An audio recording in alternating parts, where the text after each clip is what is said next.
Di antara tanda diterimanya atau tidak diterimanya amal ibadah kita di sisi Allah Subhanahu wa taala adalah saat Allah Azza wa Jal menanamkan rasa takut di dalam hati dan lubuk sanubari kita selepas kita melakukan ibadah, apalagi ibadah yang besar sebagaimana haji dan umrah. Maka tidak pantas bagi diri kita untuk menyombongkan amal ibadah kita dan amal ketaatan kita. Yang harus kita lakukan dalam benak kita adalah kita tanamkan rasa takut di dalam hati kita. Takut jangan-jangan Allah Subhanahu wa taala belum menerima ibadah kita. Takut jangan-jangan Allah Subhanahu wa taala belum ridho sama kita. Takut jangan-jangan Allah Subhanahu wa taala belum mau menerima kebaikan-kebaikan yang kita lakukan. Kita menanamkan rasa takut sebagaimana Allah Subhanahu wa taala menyebutkan, innama yakhsyallaha min ibadihil ulama'u.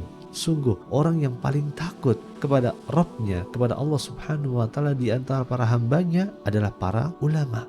Mereka adalah orang yang takut kepada Allah Subhanahu wa taala. Maka dari itu ketika turun sebuah ayat kepada Rasulullah SAW, walladzina yu'tuna ma atau wa qulubuhum wajilah, dan orang-orang yang memberikan apa yang mereka miliki sedangkan hati mereka dalam keadaan takut. Maka ketika turun ayat tersebut, ibunda Aisyah mengatakan kepada Rasulullah SAW, ahmul ladina yasrikuna wa yaznuna wa yasrabuna al-khamra. Wahai Rasulullah, apakah mereka yang diliputi hati mereka dengan ketakutan? Apakah mereka yang berinfak setelah mereka berzina? Apakah mereka adalah orang yang berinfak setelah mereka meminum minuman keras? Apakah mereka adalah orang yang melakukan keburukan di jalan Allah Subhanahu wa taala? Maka Rasulullah SAW mengatakan, la yabnat as-siddiq. Tidak wahai putri dari Abu Bakar as-Siddiq.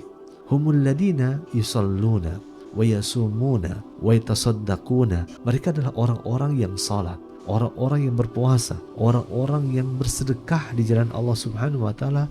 Wa hum yakhafuna alla yataqabbala minhum. Maka mereka itu merasa takut, merasa khawatir, merasa cemas jangan-jangan ibadah yang mereka lakukan dan kerjakan belum diterima oleh Allah Subhanahu wa taala.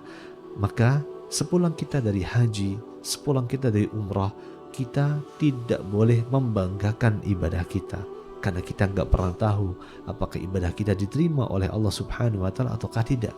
Yang harus kita tanamkan adalah perasaan takut, perasaan cemas dan khawatir jangan-jangan ibadah kita belum diterima oleh Allah Subhanahu wa taala.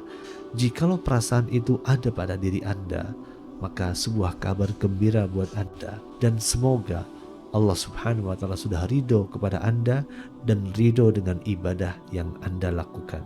Barakallahu fikum jami'an.